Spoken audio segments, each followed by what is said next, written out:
Welcome to only IAS. स्वागत है आप सभी लोगों का प्रीलिम बूस्टर न्यूज डिस्कशन में। आज 23 दिसंबर 2022 है, तो आइए देख लेते हैं कि ऐसे कौन से इंपॉर्टेंट आर्टिकल्स हैं जो आज हमें कवर करने हैं। हमारा first article UNESCO world heritage sites के बारे में है। गुजरात का Vadnagar town, iconic sun temple जो कि मोढेरा में है, और रॉक कट स्कल्पचर्स जो उनाकोटी त्रिपुरा से बिलोंग करते हैं, इन्हें tentative list of UNESCO world heritage site में जगह मिल चुकी है। अगर ये tentative list of UNESCO's world heritage site में जा चुके हैं तो बहुत ही जल्द ऐसा होगा कि इन्हें फुल फ्लेज्ड फॉर्म में यूनेस्को की वर्ल्ड हेरिटेज साइट डिक्लेयर कर दिया जाएगा। और जब भी किसी हेरिटेज साइट को यूनेस्को की वर्ल्ड हेरिटेज साइट डिक्लेयर कर दिया जाता है तो उन्हें कंजर्व करने में मदद मिलती है और उनकी जो सिग्निफिकेंस है वो भी बढ़ जाती है। तो आइए बात करते हैं इन लोकेशंस के बारे में। जो पहली लोकेशन है दैट इज़ वाडनगर। अब आपको नाम से समझ में आ रहा होगा कि ये एक सिटी है, एक टाउन है। इस पूरे टाउन को, पूरी सिटी को ही अगर टेंटेटिव लिस्ट में डाल दिया गया है विद द प्रपोजल कि इसे वर्ल्ड हेरिटेज साइट का दर्जा दे दिया जाएगा, तो क्या किसी सिटी को ओवरऑल डाल सकते हैं क्या? तो मतलब ऐसा क्या खास है?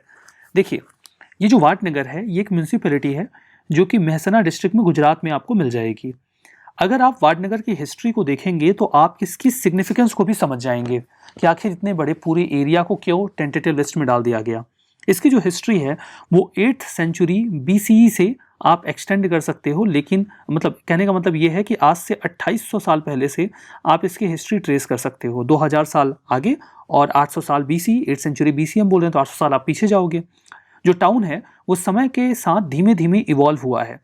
आपको इस टाउन में बहुत पहले के हिस्टोरिक फोर्टिफाइड सेटलमेंट्स मिल जाएंगे, हिंटरलैंड पोर्ट्स मिल जाएंगे, इंडस्ट्रियल सेंटर्स मिल जाएंगे जो शेल्स और बीड्स के ऊपर काम किया करते थे। इसके अलावा आपको यहाँ पे लेट मेडिवल टाउन्स के भी फीचर्स मिल जाएंगे, रिलीजियस सेंटर्स या टेम्पल टाउन्स मिलेंगे, और सिग्निफिकेंट जंक्शन के तौर पे आप इसे देख पाएंगे। जो ट्रेड रूट्स या मर्केंटाइल टाउन है उसके तौर पे भी आप इसे समझ सकते हैं। हिस्टोरिकली ये जो टाउन है ये काफ़ी ज़्यादा इंपॉर्टेंट रहा है, इसीलिए आज इसकी सिग्निफिकेंस को हाईलाइट किया जा रहा है, एक्नॉलेज किया जा रहा है। वाडनगर के बारे में एक खास बात और है। चाइनीज़ ट्रेवलर ह्वेनसांग जब इंडिया के विजिट पर आए थे 600 AD के आसपास, तो उन्होंने इस टाउन को विजिट किया था। और जो उनका ट्रेवल लॉग है 1400 ईयर्स एगो का, 1400 साल पहले का, उसमें उन्होंने वाडनगर का जिक्र किया हुआ है। अब मैं आपसे एक बहुत ही छोटा सा और बेसिक सा सवाल पूछता हूँ कि ह्वेनसांग अगर आज से 1400 साल पहले इंडिया में आए थे, तो जब वो इंडिया में आए थे तो उस समय कौन रूल कर रहा था? Who was ruler, who was ruling at that time, जिनके साथ एसोसिएट किया जाता है ह्वेनसांग का नाम कि उनके समय पर आए हुए थे? ये नाम आप मुझे कमेंट बॉक्स में बताइएगा। उनाकोटी की बात करते हैं। उनाकोटी जो है, यहाँ पे जो स्कल्पचर्स हैं उन्हें टेंटेटिव लिस्ट में डाल दिया गया है। ये त्रिपुरा के नॉर्थ ईस्टर्न रीजन में आपको मिलेगा। ये बहुत ही एंशिएंट होली प्लेस है जो भगवान शिव की वर्शिप से कनेक्टेड रहा है। जो साइट है वहाँ पर आपको एक मैसिव गैलरी सेट मिलेगा जहाँ पे कई सारे स्कल्पचर्स मिलेंगे, और जो रिलीफ इमेजेस हैं उन्हें बहुत ही यूनिक स्टाइल में बनाया गया है। एक तरीके से ये ह्यूमन क्रिएटिव जीनियस का एक मास्टरपीस है और यही कारण है कि इन्हें इस टेंटेटिव लिस्ट में जगह मिली है। नाउ बात करते हैं मोढेरा के सन टेम्पल के बारे में। जो सन टेम्पल मोढेरा में है वो गुजरात में लोकेटेड है। ये एक हिंदू टेम्पल है जो सोलर डेटी भगवान सूर्य को डेडिकेटेड है। जिस रिवर के सामने या पास में ये है, ये एक्चुअली में रिवर पशुपति के बैंक पे लोकेटेड है, उसके किनारे लोकेटेड है। इसे कब बनाया गया? इसे बनाया गया 1026 एंड 27 सेंचुरी AD में, जब भीम वन का रूल हुआ करता था। ये चालुक्य डायनेस्टी के बहुत ही प्रोमिनेंट किंग हुआ करते थे। चालुक्य डायनेस्टी को आप सोलंकी डायनेस्टी भी कह सकते हैं, don't have any problem. Now जो टेम्पल कॉम्प्लेक्स है उसे मारू गुर्जरा स्टाइल में बनाया गया है। जो मारू गुर्जरा स्टाइल है इसे आप सोलंकी स्टाइल बोल सकते हो। जो टेम्पल है इसमें सबसे पहले तो आपको एक मेन श्राइन मिलेगी जिसे हम गर्भगृह कहते हैं, जहाँ पर मेन डेटी को स्थापित किया जाता है। एक हॉल मिलेगा जिसे गधा मंडप कहते हैं, ठीक है। पैरेलली एक आउटर हॉल या असेंबली मिलेगी जिसे रंग मंडप कहते हैं। एक सेक्रेट पूल है यानी कि कुंड। इस कुंड का जो नाम अभी है दैट इज राम कुंड। ये जो टेम्पल है वो ईस्ट फेसिंग है और इसे येलो सैंडस्टोन से बनाया गया है। सिग्निफिकेंस की बात करें तो इसे मॉन्यूमेंट ऑफ नेशनल इंपॉर्टेंस का दर्जा भी दिया जा चुका है। इसे प्रोटेक्ट और मेंटेन किया जाता है आर्कियोलॉजिकल सर्वे ऑफ इंडिया के द्वारा। तो यूनेस्को की वर्ल्ड हेरिटेज साइट्स के बारे में ये 3 साइट्स जो अभी टेंटेटिव लिस्ट में जा चुकी हैं उनके बारे में हमने यहाँ पे चर्चा कर ली। आइए अपना नेक्स्ट आर्टिकल देखते हैं। हमारा नेक्स्ट आर्टिकल mRNA यानी कि messenger ribonucleic acid cancer vaccine के बारे में है। देखिए, कैंसर को ट्रीट करने के लिए वैक्सीन्स वगैरह हमारे पास अवेलेबल है नहीं, लेकिन यहाँ पर अभी हाल ही में एक mRNA कैंसर वैक्सीन को डेवलप किया गया है। मैं आपको बता दूं ये इंडिविजुअल स्पेसिफिक वैक्सीन है। इसका मतलब ये है कि अगर पर्सन ए को बीमारी के लक्षण दिख रहे हैं तो ये वैक्सीन केवल पर्सन ए के लिए तैयार की जाएगी ताकि उनकी बीमारी को कंट्रोल किया जा सके। इन जनरल देखिए जो वैक्सीन होती है वो इसलिए लगाई जाती है ताकि आपको वो बीमारी हो ही ना, लेकिन कैंसर में एक्चुअली में जब जो कैंसर है इन जनरल स्किन कैंसर उसके सिम्टम्स दिखने शुरू हो जाएंगे तो किसी भी पर्सन के लिए स्पेशलाइज्ड वैक्सीन बनाई जा सकती है, क्योंकि ये उस व्यक्ति की बीमारी हो जाने के बाद तैयार करके उसे दिया जाएगा। तो इसमें वो बीमारी तो हो चुकी है, कैंसर हो चुका है, ये उसको कंट्रोल कर लेगा, तो ये इस वैक्सीन का काम रहेगा। एक्चुअली में एक्सपेरिमेंटल mRNA जो वैक्सीन है उसे हाल ही में मॉडर्ना और MSD यानी कि मर्क एंड को के द्वारा डेवलप किया गया। ये इम्यूनोथेरेपी ड्रग जो केट्रुडा है उसके साथ अगर इस्तेमाल किया जाए तो जो स्किन कैंसर होता है यानी कि मेलानोमा एक प्रकार का एडवांस स्किन कैंसर है उसके अगेंस्ट में बहुत अच्छा काम कर रहा है। एक्सपेरिमेंट्स में तो कम से कम हमें ये देखने को मिला ही है। जैसा कि मैंने आपको शुरू में बताया ये एक पर्सनलाइज्ड कैंसर वैक्सीन है। इसका मतलब ये है कि ये टेलर मेड होगा हर पेशेंट के लिए। अगर पर्सन ए के लिए वैक्सीन बनी है तो पर्सन बी इसका इस्तेमाल नहीं कर सकते। मतलब ये खर्चीला प्रोसेस भी होगा, पूरा प्रोसेस फॉलो करके एक वैक्सीन को एक इंडिविजुअल के लिए बनाया जाएगा, उसके 2-4 डोजेस तैयार करके इस्तेमाल कर लिए जाएंगे। इस वैक्सीन को बनाने के लिए सबसे पहले तो रिसर्चर को सैंपल लेना होगा उस पेशेंट के ट्यूमर का जहाँ पे कैंसर के सिम्टम्स दिख रहे हैं और हेल्दी टिश्यूज़ का, और उनके बीच में जो सिक्वेंसिंग है उसमें कंपैरिजन किया जाएगा। फिर जो जेनेटिक सिक्वेंस है इन सैंपल्स का उसको डिकोड किया जाएगा और हम आइसोलेट करेंगे जो म्यूटेंट प्रोटीन्स हैं जो कैंसर के साथ जुड़े हुए हैं, उनको हम उनकी जेनेटिक सीक्वेंसिंग को स्टडी करेंगे। उसके बाद जो इन्फॉर्मेशन हमें मिलेगी उसी की मदद से हम एक कैंसर वैक्सीन बनाएंगे। जो कैंसर वैक्सीन तैयार होगी ये बिल्कुल उसी टेक्नोलॉजी पे वर्क कर रही है जिस पे कोविड वैक्सीन वर्क करती है। ये जो पर्सनलाइज्ड कैंसर वैक्सीन है जिसे हम केट्रुडा जो कि एक मेडिकेशन है उसके साथ देंगे तो ये हमारी बॉडी में जाकर जो प्रोग्राम डेथ 1 यानी कि PD1 प्रोटीन होता है ये उसको डिसेबल कर देगा। अभी जो PD1 प्रोटीन होता है ये एक्चुअली में होता क्या है? जो PD1 प्रोटीन होता है वो जो कैंसर के ट्यूमर्स होते हैं ना उनमें पाया जाता है। ये प्रोटीन उन्हें हमारी बॉडी के इम्यून सिस्टम से बचाता है। अगर हम उनके इस प्रोटीन को डिस्ट्रॉय कर दें तो हमारी बॉडी का इम्यून सिस्टम इस ट्यूमर को ख़त्म कर देगा, लेकिन हमारी बॉडी का इम्यून सिस्टम इस ट्यूमर को ख़त्म ही नहीं कर पाता क्योंकि इसके ऊपर एक प्रोटेक्टिव लेयर होती है और वो प्रोटेक्टिव लेयर इसी PD1 प्रोटीन की होती है। तो ये जो मेडिसिन है, ये जो वैक्सीन है, ये दोनों जाकर सबसे पहले तो इस प्रोटेक्टिव लेयर को ख़त्म कर देते हैं और जैसे ही ये प्रोटेक्टिव लेयर ख़त्म होती है जो हमारा इम्यून सिस्टम है वो इस ट्यूमर के ऊपर अटैक कर देता है।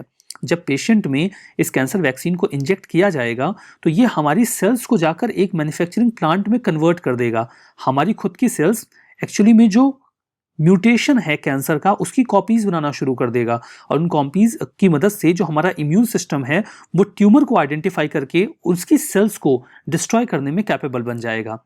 जैसे कि मैंने आपको बताया कि ये एक पर्सनलाइज्ड वैक्सीन है और इसका इस्तेमाल पर्सन स्पेसिफिक होगा। जब किसी में सिम्टम्स दिखने लग जाएंगे, ट्यूमर आ जाएगा, उसी का इस्तेमाल करके इस वैक्सीन को बनाया जाएगा। इसका मतलब ये है कि जब भी किसी व्यक्ति के लिए ये वैक्सीन डेवलप की जाएगी तो वो कैंसर से पीड़ित तो रहेगा।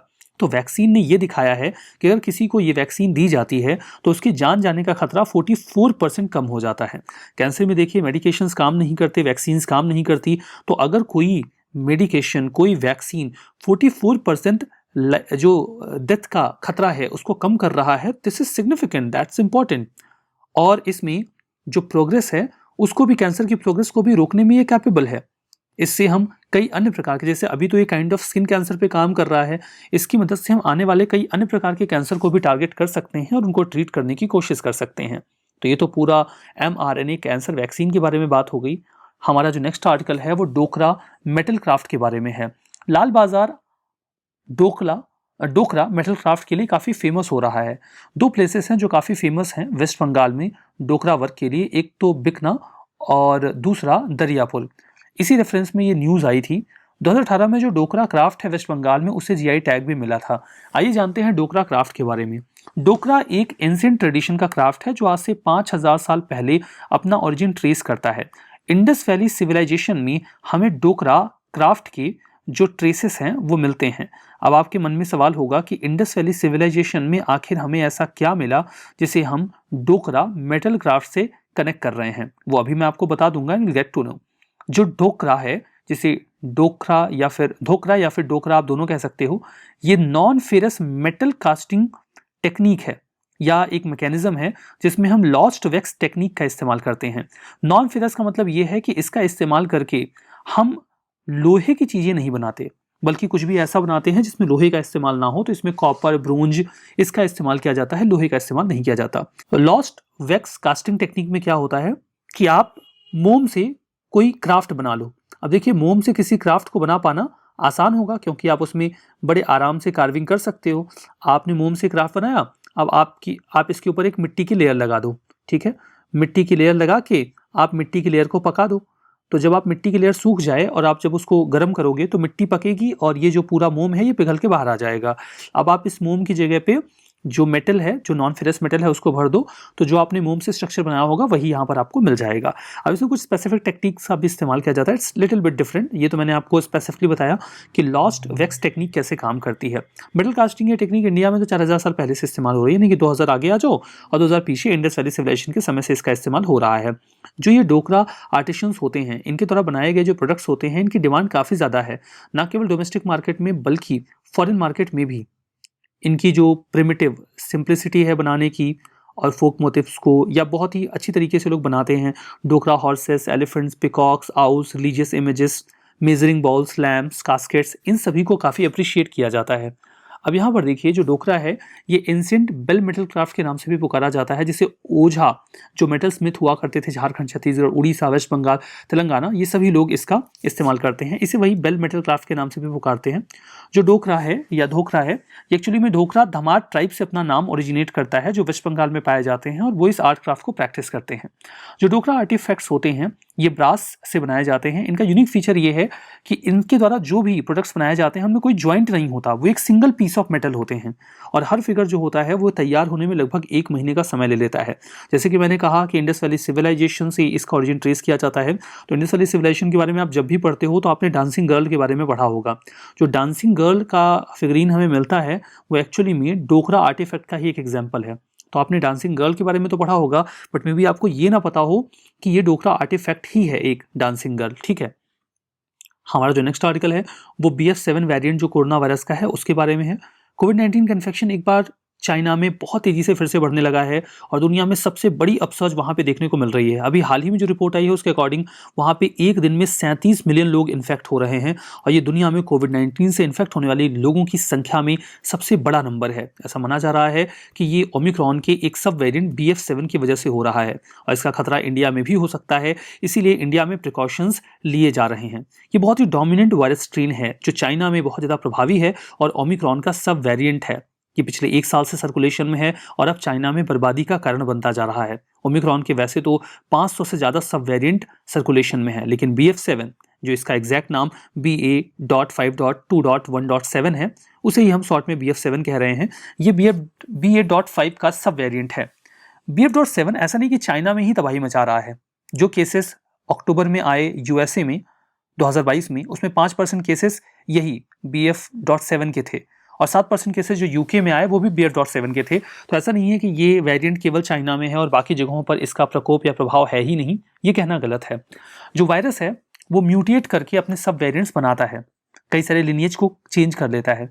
जो मेन ट्रंक है SARS-CoV-2 की वो एक ट्री की तरह है जिससे अलग होकर बहुत सारी ब्रांचेस या सब ब्रांचेस निकली हैं और उसी में से ये वायरसेस लगातार निकलते चले जा रहे हैं।